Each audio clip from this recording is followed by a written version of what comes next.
pour la confiance, fidélité, mon message qu'on passe dans le magazine d'actualité générale. Boulou et Kema, Gangouvia Congo, Makasa Congo, Bukolo Congo. La force du Congo, Ngaïpraf, Bakando, l'infatigable J. Benaza, Satima Pesa Makasi. Il y a un présentant Lolo pour Nabino. Bébakor, 82. Candidat député national, qui est invalidé dans le CENI, c'est ça qui Conseil d'État. Conseil d'État, après ça, l'analyse du dossier, c'est déclaré incompétent pour les images. Na Yamukolo Yaloba Kitasa. Tout ça, c'est sous corps. Par rapport à dossier homosexualité. Avec africain Nyoso, rejeté l'idée de la bénédiction et couple homosexuel. Symposium, il y a une conférence épiscopale africaine à Madagascar. Il y a une décision, une position contre la bénédiction et l'église catholique et Afrique même. Pour bénir le mariage homosexuel et dans la cérémonie, dans la église stopper libanda ya église. Yaya Dengue Boebi ezalaka une fois cour constitutionnel a publié le résultat définitif. Il y a candidat président de la République. Et c'est 10 jours pour que Azala investi Kitoko. Bon dimelangaiko week-end oyo ya le 20 janvier 2024 à Ouana stade de martyr de la Pentecôte. Et ça qui est mon bangé l'activité, la cérémonie haute en couleur. Il y a investiture, il y a chef de l'État Félix Antoine Sekechilombo Oyo a conseillé le sous 5 ans au Coca pour diriger Mboka na biso République démocratique du Congo. Awa Zakinde présence il y a population Oyo Bautaki na bapai na bipai na 4 coins ya Kinshasa Kitoko. Zakipe balai diplomatique, veut dire plus de 15 chefs de l'État africain. Bazalaki wana présent répondaki valablement na invitation Oyo batindaki bango Kitoko pe ba délégation ya ndenge na ndenge Kitoko. Bon dimelanga ambiance ezalaki bon enfant na ndenge ko sakalate.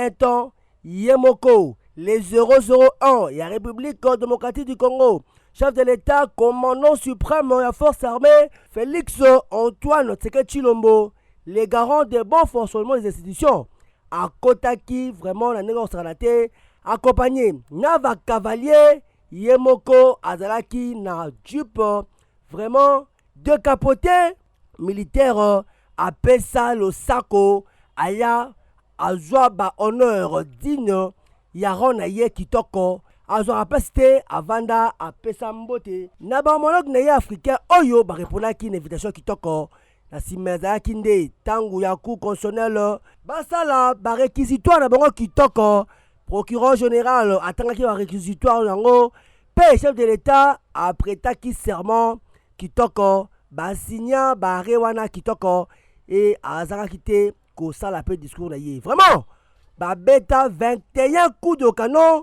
ouais la saka symbole ya pouvoir pe ba chef coutumier veut dire pouvoir traditionnel. Il y a 4 coins à Moka la biso bobi que RDC zakana 450 ethnies 450 tribus ba ya moko ko pe ça y est ba symbole ya pouvoir traditionnel Kitoko pe chef de l'État azaki ne songo makasi vraiment ambiance ezalaki au rendez-vous. Bonne chance, le chef de l'État, pour ma prière, pour ma Nzambi. Et Tokakiawa en tour de rôle.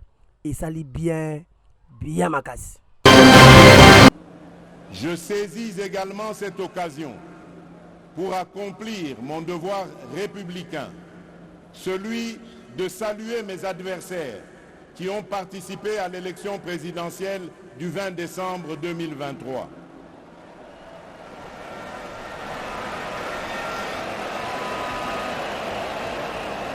Ne dit-on pas que plus le combat est dur, plus la victoire est belle? Vous êtes donc, mesdames et messieurs, une composante consubstantielle à l'événement de ce jour. Et vous avez à juste titre votre place dans la gouvernance de notre pays. En ma qualité de garant de la cohésion nationale, j'y veillerai.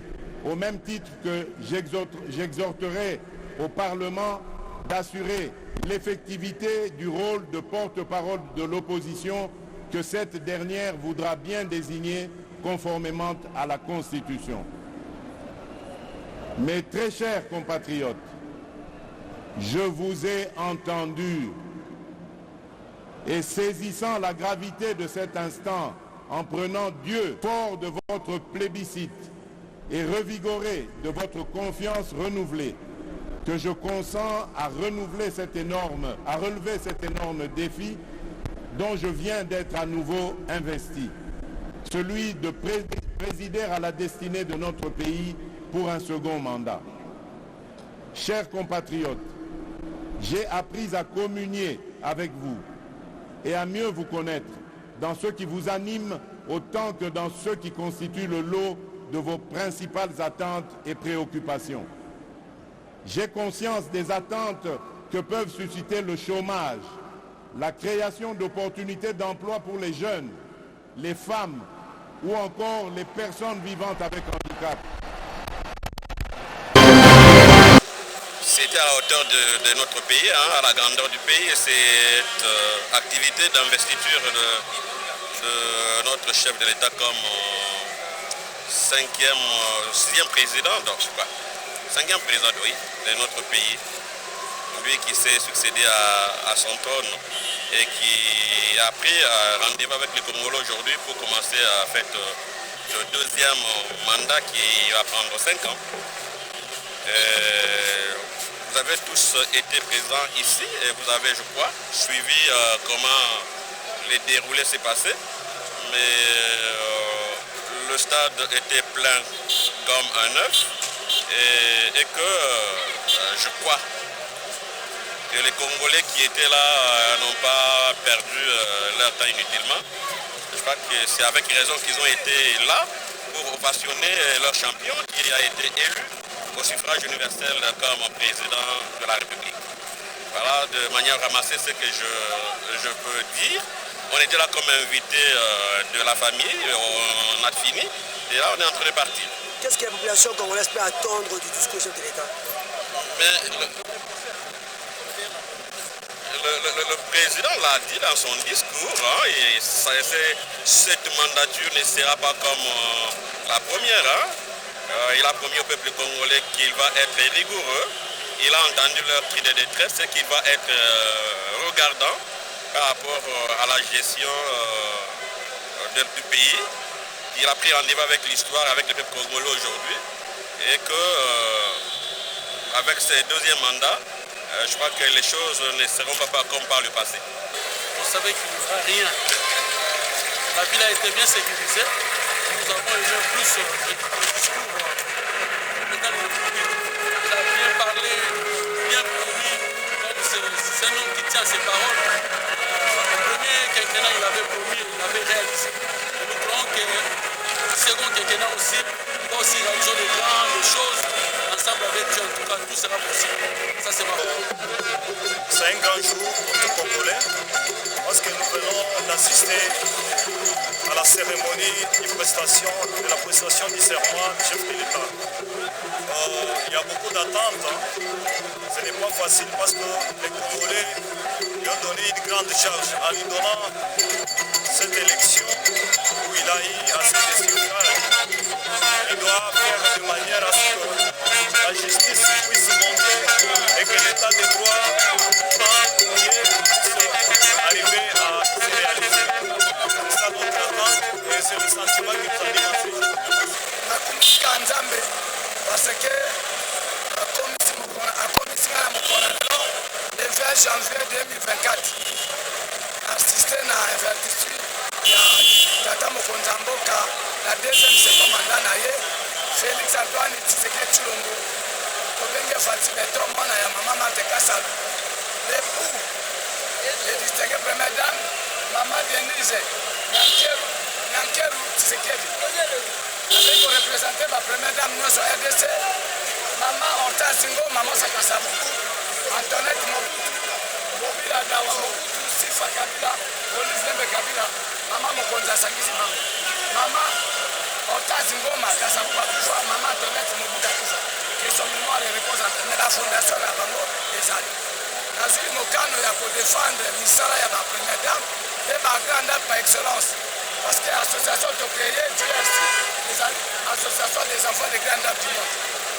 Nalobaki, Mboka a besoin d'unité,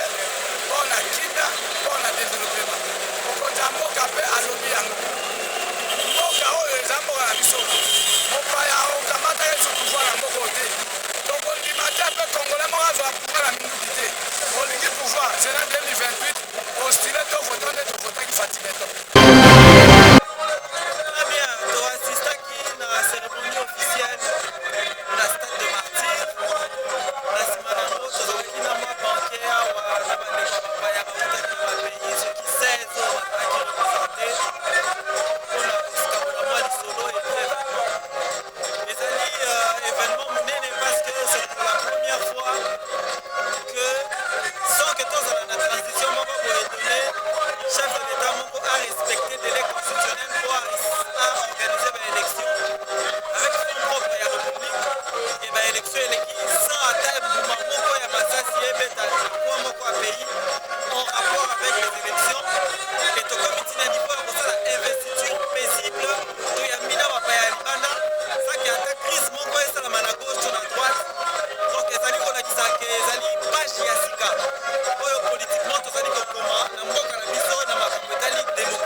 Consolider Bawana, to améliorer à votre pouce ensemble dans la sens et donc Makambolekani est venu en Kolomoko et si nous avons na bapayano sur Makolala na Kinshasa, c'est une très bonne nouvelle.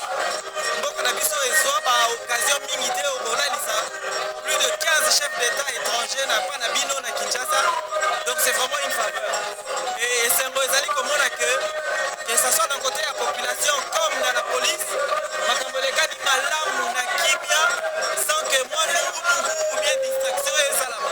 Donc on est content. Mon mère asepelaki makasi na résultat définitif ya chef de l'État Félix Antoine Tshisekedi Tshilombo yanani président ya synergie pour le Congo mwana mboka José Enyuka bondi melangaiko asalaki mobange na déclaration politique awa na quartier général na ye nyonso pona koféliciter chef de l'État pe korapele ye accélérer sur ba point oyo apesaki la promesse pendant campagne électorale na ye po synergie pour le Congo baza toujours na sima chef de l'État pona renouvellement ya classe politique ya ba jeune boka ndenge ya communication.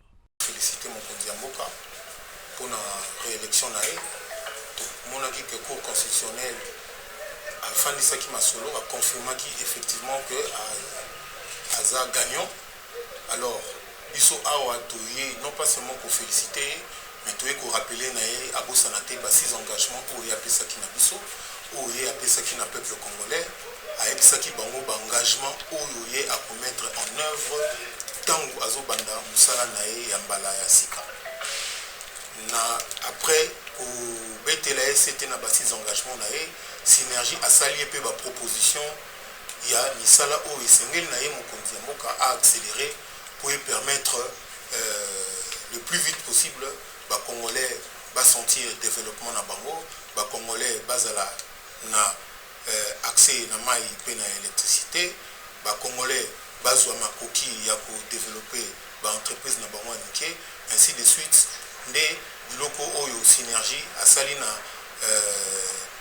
ba proposition na mokonzi ya mboka au-delà ya ba 6 engagements na ye synergie ndenge alobaki déjà na ebandeli akotika mokonzi ya mboka atambala moko te étant donné que nanu akokisi bilaka oye asengeli aprometaki na bakongolais te synergie aza na baproposition ebele oyo cahier de charge na ye tikali mokebaki edepose yango pembeni ya mokonzi ya mboka donc synergie azo accompagner azosala mpe baproposition ebele de manière à ce que biso bato ya synergie tozo interpeller bandeko na biso tokende kosoutenir mokonzi ya mboka po ete aprete serment na ye nsima makambo ya malamu ya ebele ezali oyo synergie déjà asi abongisi mikanda na ye oyo akosala déposer auprès de la présidence, auprès de la présidente de la République, pour nous accueillir le modèle et accompagnement au biso tobili to mima et pas pour que asa la facilité ya kokamba pe ko fandisa vision na pe idéologie na ndenge bakino balobaka. Yana ngai bonzimela ngai ko moko ya ba candidat député national ya Mwamba Jekobeya tangu kaka seni asilisi kotala bakombo amoni komo na ezalaki te asedeshenaki asilikaki makasi ayaki na siège na ye awa na sendwe batumba bapine boyoka ndenge asalaki communication na ye. Antuka biso tondimi oyo koyaya eza droit na biso peuple congolais mutu avote ngai ba combattant mutu ba vote ngai ba pese ngai la tolai na basanto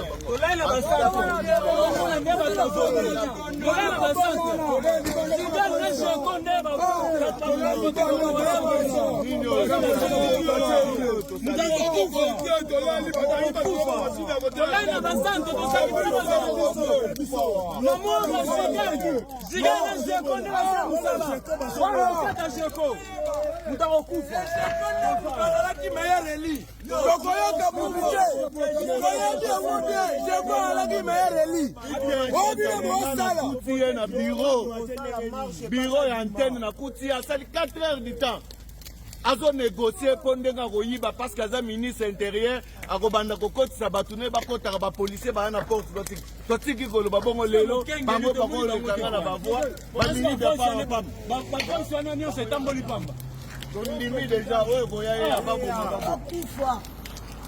tosala nyonso na parti tosala nyonso tosakrifia bavi na biso nyonso na parti ni tosakrifie eloni esalamiki na Mwamba omoni tolele bana Congo bana RDC na ko transmettre bino message oyo salinga passe na lelo on a 1h du matin. D'abord nazo ko remercier ba électeurs nyonso oyo a territoire à Bulungu ou ba voter kingai. Ba maman ba se déplacer ba uti musika na ba village ba yiko talanga mwana parce que ça fait très longtemps na banda na longwa na territoire à Bulungu na zonga kotala bangoti. Tant ba moninga ba sepeli makasi mwana na biso ayi. Babaki non, il faut topé sur ma voix. D'abord, merci na geste bosalaki na ba déplacement na de boyaki. Mais les longa na za trop dessus. Na onga na molo na 1h du matin. Na ndimaki ya moti. Na beko o etamoli partout soit disant ya ba fraudeur. Na makambo bino boyebi kuna na kati ngaku ata ikomo ko isa na moti. Comment on a été même écho. Mais le long à 1h du matin, Namoko Nathalie et Salina passe. Ouais, bah que bateau va voter ngai. Bah ça dessus, bah rouler dans la carte, bah rouler là. Bah toucher bah on a carte à mettre. Pour moi bit n'angé zagi moko sur la côté parlement, il faut défendre des cultures. Surtout musalonga na sala la musique. Le artiste bah zo kufa pauvre. Bah loi oyo bah oyo fallait bah voter pour un artiste. Pour la protection d'artistes, nous avons total côté social, jeunesse. Ma camisa est belle. Surtout dans le territoire de Bulungu, pauvreté ça m'a cassé. Faut totalement défendre. Mais yo pena ondini au sacrifier comme on a pour nous social côté. Il y a pas de problème mon frère. Mais bah yango on a visité, nzamba ko visiter. Nzamba ko visiter. Ngai nazana malba, nazana pouvoir mokoti. Ngai le sambu kandi na sambela. Na ebité ngai wera son na salani on est boulingango eza mutema te eza réciproque te ngazo la sa bonne foi amour mais nazo soit toujours ba déception ce n'est pas bien naza ilo musa ko lobate na sengi nokaka merci parce que nzambe aza na peso maboko nzambe ya zali maître ya temps et en circonstances. Na piska na maboko na ye. Tous les fanatiques de la maison mère bokita mutema. Problème eza na mutima. Bakati na maboko te na continuer boulot na ngana salaka.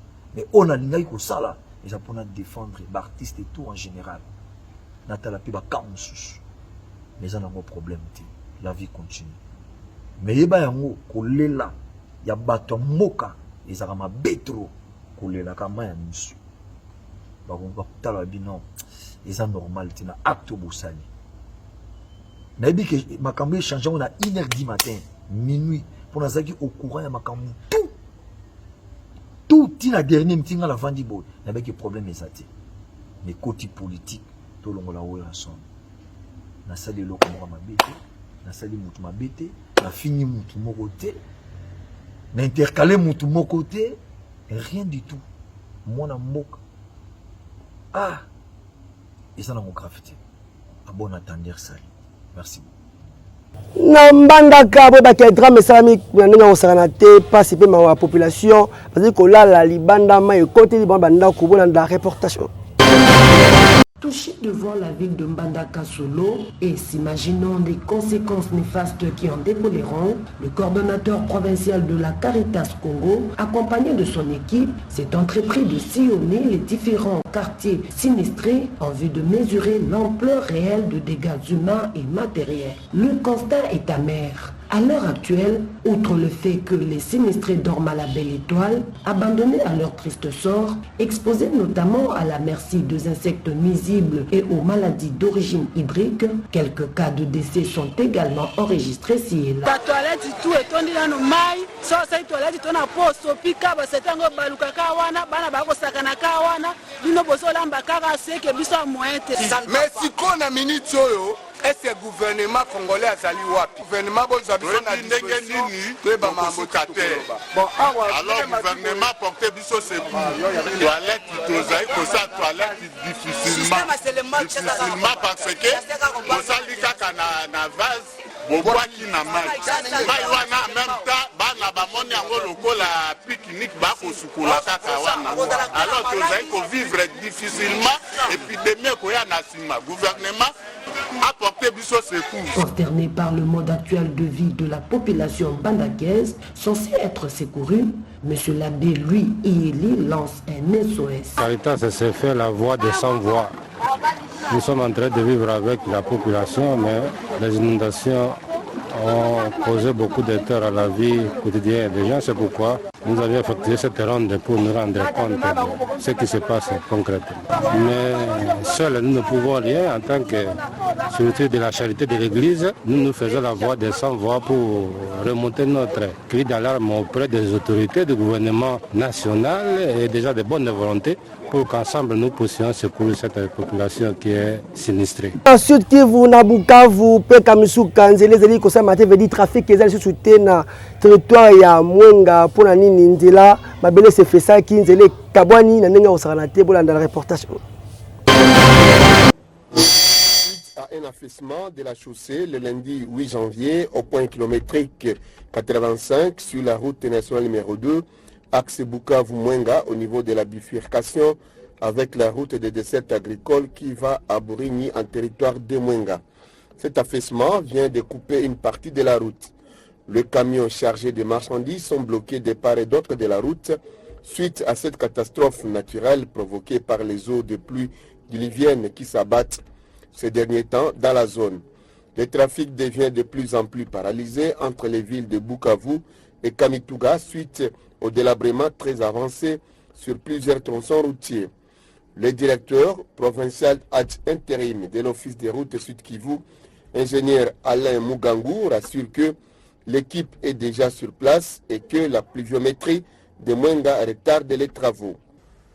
Il y a une partie de la chaussée qui est partie dans le ravin, mais nous avons déjà pris les dispositions avec l'équipe qui est sur place pour aller intervenir et essayer d'agrandir le temps que nous trouvons la solution définitive pour la lutte anti-érosive. Les usagers, les passagers ainsi que la population du territoire de Mwenga lancent un SOS auprès des autorités. Magazine à Bino Bonumera Mingi Boulou et qui m'a aussi déjà une année kasi DGPPDG ya magazine on a monsieur prof Bakando azanga kite ko pesa message ya pas activité aux ali organisé na cadre ka une année ya magazine Boulou et qui m'a Gabona Nazaki na micro ya Postar Eshima. Mbote na bino ba téléspectateurs nyonso ya Congo Kinshasa ya monde entier ya RDC Mobimba. Merci pour la confiance pour pesa ki biso na ne Mobimba oyo depuis création ya magazine Boulou Yeke Magon ba conseil na bino pesa biso pour l'avancement. Le petit enfant deviendra grand, tout petit poisson deviendra grand pourvu qu'on le prête vie. Déjà atmosphère, taux, environnement, ba pesa biso déjà vie, pour ba pesa biso crédit, on doit ça biso qui toko. Kasi ba fête yango e bandi tozali ko souhaiter karabino ba joyeux Noël. Joyeux Noël ba téléspectateurs na biso nyonso, on pesa biso confiance pour ba bonne année 2024, une année de prospérité, de gloire, paix, de bénédiction. Merci mingi ba partenaire na biso, ba collaborateur na biso, on pesa biso confiance, toujours c'est bien que 2024 bientôt là, toujours que ça une année na biso tozali makambo ebele to projeter tozali na conférence de presse pour expliquer pourquoi Boulou Yeke Magon est allé sur terrain, puis la chaîne de partenaire, pour ça la marche de santé kaka la 2024 oyo to zingi pété ko beta mat loisir ba partenaire bo ZDG belé bo solliciter et qu'on a la vente aux enchères to kondima oyo to préféré pour quand to beta na bino match pour na toujours ko renfermir to peu ko vendre ces sur idéologie nous sana bino pour to toujours wana ko c'est même sala avec éthique, on a déontologie. Merci mingi na Posta et Shima. On a vraiment partenaire nanga pena direct. Mon vieux Oyo, Andima vraiment tout travailler en collaboration pour l'année bon na biso na télévision makasi mingi te pesi le kumu na nzambe na monsieur l'abbé bienvenue Masunga Oyo Masungu Oyo a toujours wana père spirituel pour na prière na ye.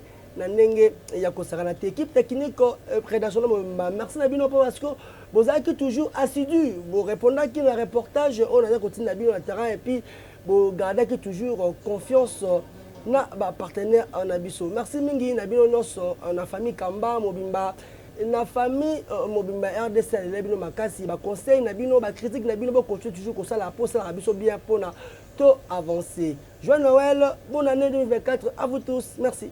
Supérieur médical royal kuna na Bobozo Mandrandel la Kingaba TP bazali ko continuer ko sa inscription pour l'année académique 2023-2024 au Révaro comme corps médical na sport.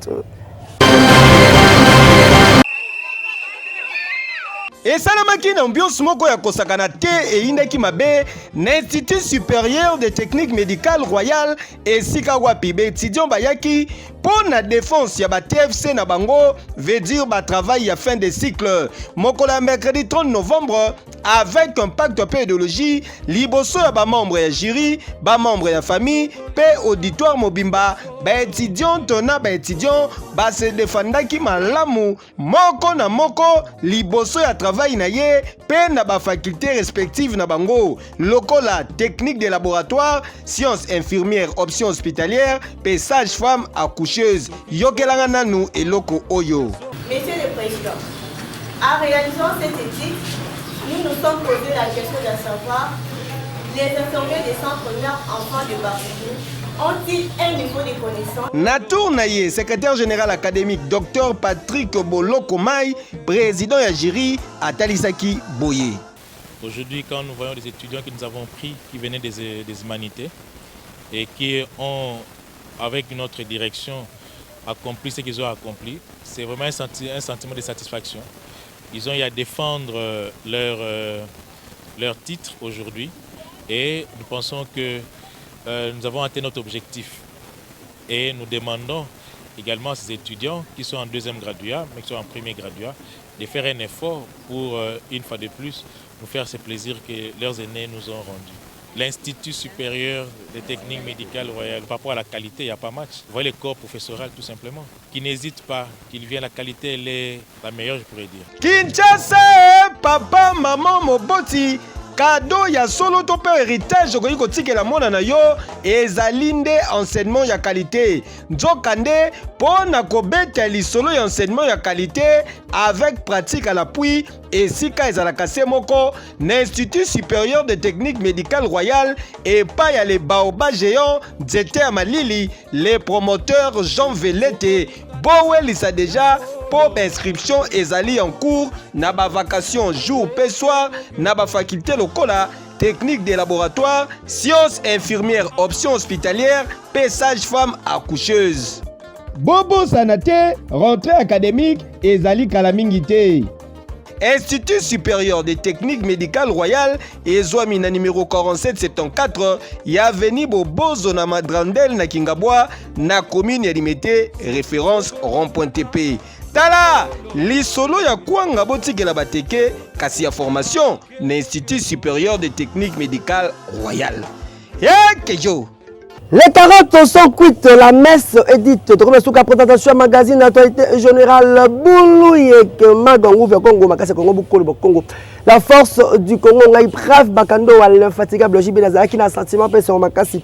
Le représentant le lot pour Nabino. Merci Mingina Post, Rechimo, Zaki, la caméra, assisté par Jérémy Balobi.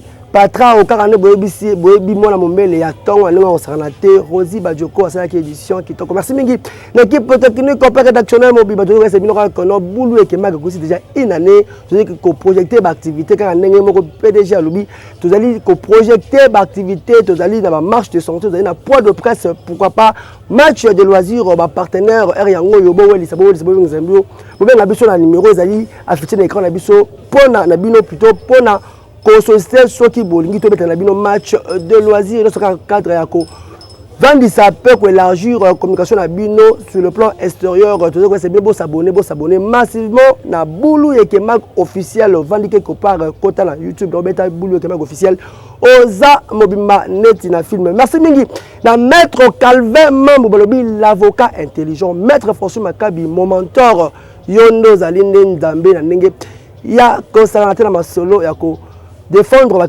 cour et tribunaux. Bye.